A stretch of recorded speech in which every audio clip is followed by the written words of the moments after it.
Madyo gabi na tanan, may istorya dyan ko. Bahala na. So, kaya na ako, naka-experience ko kinabuhi ang Europe. Nipudyo ko sa Europe o po katuig. Kahibaw ko o unsay kinabuhi ni tatay karon. Sa gidakop si tatay, nganingan nga dadon og Netherlands, ni Doro jud og hilak. Kay for sure, dili ni makaya ang katugnaw. Ningan ko, Lord, kay imo maning gitugot nga mahitabo. Amang itugyan nimo tanan. Kay ako gani, Lord, wa gani ko kaguhanta sa katugnaw atong dapita. Nga bata pa ko. Si tatay kaha nga 80 na. Kitang tanan naatay amahan. Kung inyong amahan pasakitan, dili ka mo makipagpatay. Makipatay manghanita bisag igorang giaway. Di ba? Niingan ko sa akong kagalingan. Nga, Lord, kakita kagian sa pagtuok sa akong luha karong panahon na. Ahang iluhod nimo kay dili jud nakakalintan ni nga panahon na. Before sa among pamilya og eleksyon na may diskusyon sa among manggigikanan kay maminaw mi og kunsay amo ang botaran. Matod pa ni mama, adyaw na jud mo butar og Marcos. Ngano man, buhi ko day sa time nga nag marsyalo.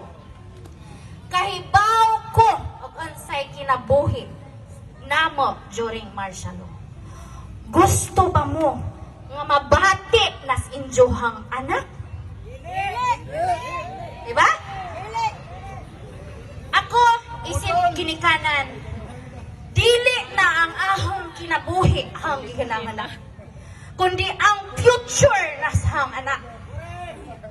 Unsa may future sa hang anak og wa nay Pilipinas? Lalilaman mo o gisurrender na ta sa layang nasod?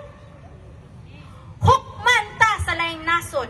Unja wa sila nipuyo sa Pilipinas. Diba? Maadyo man sila kay ang ilang nasod dato. Okay? Sa time ni tatay sa dito ko sa Europe, wa ko ka-ilaged personally ni Tatay Digong. Pero naay mga foreigner nga makahinagpo ni Filipino. Yes, I am a Filipino. And I'm proud to be a Filipino. Duterte is the best and he is a strong person. Yes! Laliman mo o proud sila to be nga nakaila ni Tatay Digong. Nag-research ko kansay Duterte. Kaya wa man ko kaila, bisikos ang kinabuhi man atong panahon ng pangandoy. Nag-research ko. Oh my God. Sa nagblinog di ay sa Bohol, si Duterte di ay nagpada og daghang ambulansya sa Bohol, no?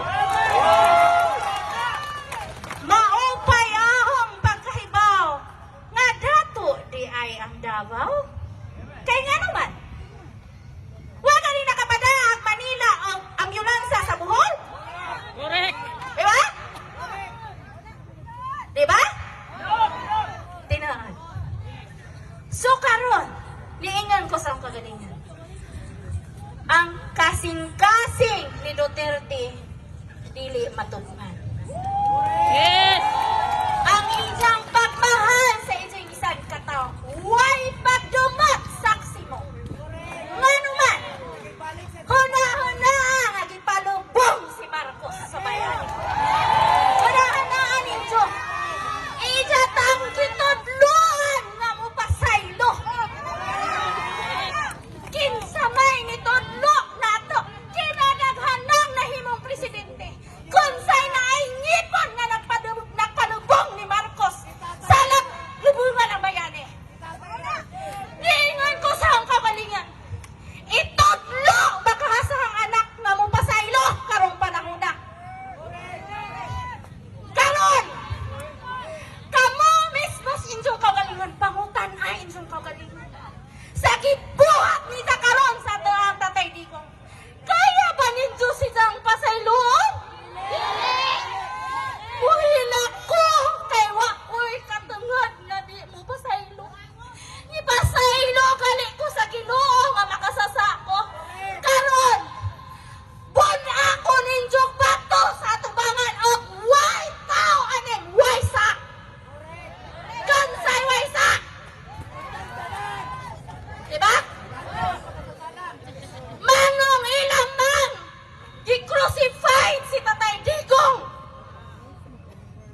trial sa laing nasod. Kita mo gami sa trial. Mao na yung usa sa hang gihilatan. Laliman ka og ikaw ra naa.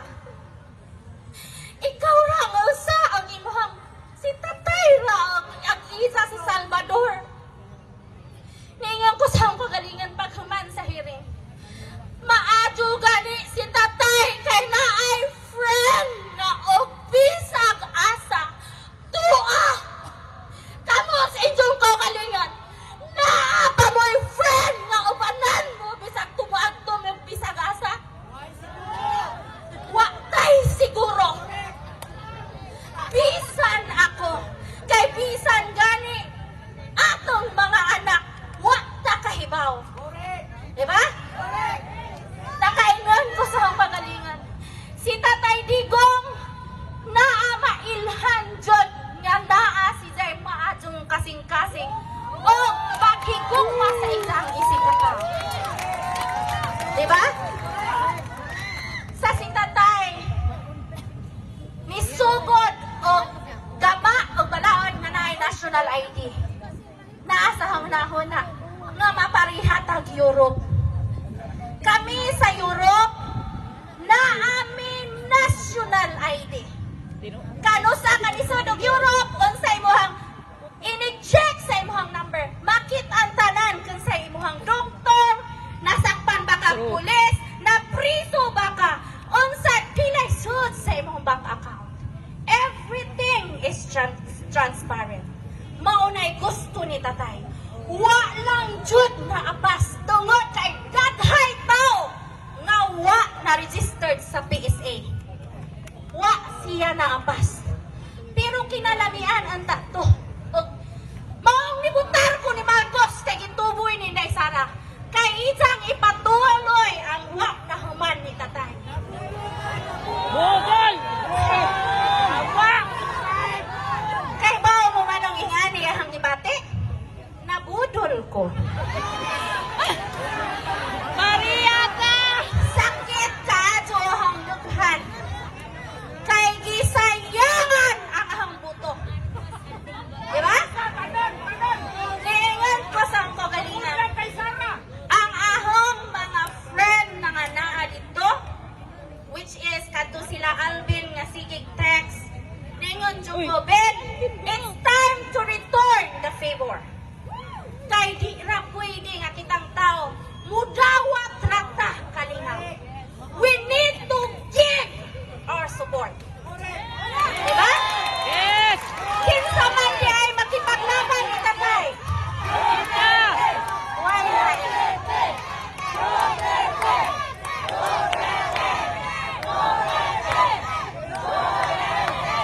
Nakipaglaban ng gani ang mga puti. Kita pa kaha? Ang ahong wajib na ujunan is nganong gisurrender sa tatay sa Netherlands. Wa man sila ilabot sa atong jurisdiction. Diba? Mao na ahang gisakitan. Kayong ako, aho galing parents imong kantion. Makipatay jud ko. Correct! Diba? Kaya no, mahimo ka kung ako wa ko'y ginikanan. To, wa tay pamilya nga perfect. Ato nang agian to become a stronger family. Ngayon ko sa akong kagalingan, dili perfect si tatay, pero isang gibuhat tanan para naapatay Pilipinas karon. Niingan ko sa akong kagalingan, i-message ko sa haang amo sa Norway. Tay, ang aho ang ipanghambog nimo nga among amahan sa Pilipinas na sa Netherlands gipriso. Ningan siya kita ko sa balita, Geraldine. Kay ba mo ang ahong amo sa Norway?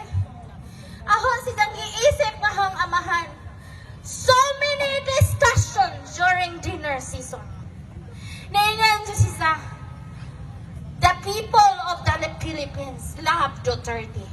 We saw it on all the video, Geraldine. Yes! Please continue to record all your prayer rallies. Kay kami po diri manindigan. Ningkotay, wa makakailangan kung sa si Tatay Digong in person kay di man ka Pilipino. Pero sa tanan nga hang i-share ninyo sa inyong pamilya, mauna siya. Karon tay, it's time for us to protect him. Please help us. Emsa nga, we will try, Geraldine. Some Filipinos here in Norway, they will travel to Netherlands to see the support of Digong. Yes! Wa ko na wow sa akong gi-share sa akong pamilya sa Norway. Kay nga no, proud ko nga si Tatay Digong Pilipino. Kamo, proud pa mo? Yes! Proud ko. Ang ahang gikagawaan. Ang di maagwanta ni Tatay ang kapugnaw. Mubigay sa isang lawas. Mauna nga ningan ko, please. Kahit nga no, ang detention dito man dyan. Si Jara dyan masasaro. Provided siya tanan, yes. Even ang isang anak mo visit, dili dyan kasun sa room. Naadyo sila room na visitation. At tura dyan kakuto. Maski ang iyahang lawyer. That's true. Dili na siya butbut. Kay kita kung unsay presuhan sa Europe. Kanus ang pamanta muliho. Og ilubong na tubag. Karon! Kanus ang pamanta mo tingog. Og tabunan na. Nga di na siya kadungog sa atang mga syagit. Di ko musugot. I paid my tax generously. Ang sa isweldo sa mga pulis nga piniste. Di ko musugot. Di ko musugot. Haya-haya man. O kita muna kitipkan ang atong gamay sweldo. Kay isweldo nila. O yakmanti nila ta. Where is the justice? Wala. Manang lingan ko sa kagalingan. Diyos, save si Tatay sa Netherlands. Save siya. Pero ang iyang help, kaya no, yes, ang anak, na daw si Lord. Nga nagtanaw ni Tatay Digong. Ano ang gida ang ahang anak sa rally? Tungod kay aho si Jam gisultian o unsay ato ang giatubang karon. Ahong imulat siya kay ano? Ako maoy mo edukar sa ahang anak. Kay ano kanang kamo di ko mo judge ha? Parent mo.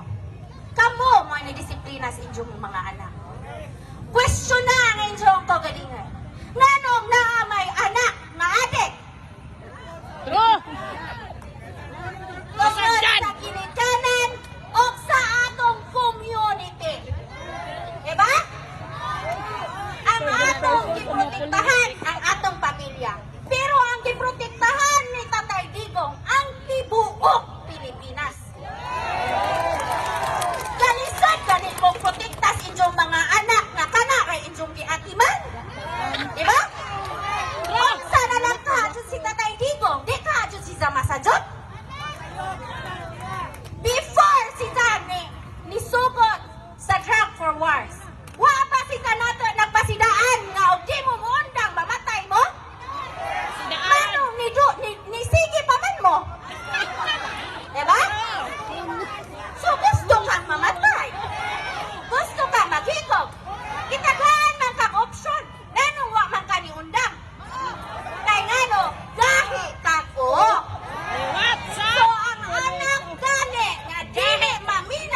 nga wa ta nag pakabaya og nagmahal jud ta ni Tatay Digong. Yes! Kung wa mo nagmahal, ataw mo kaanhe. Kaya di ba ni Popos? Ah. Diba?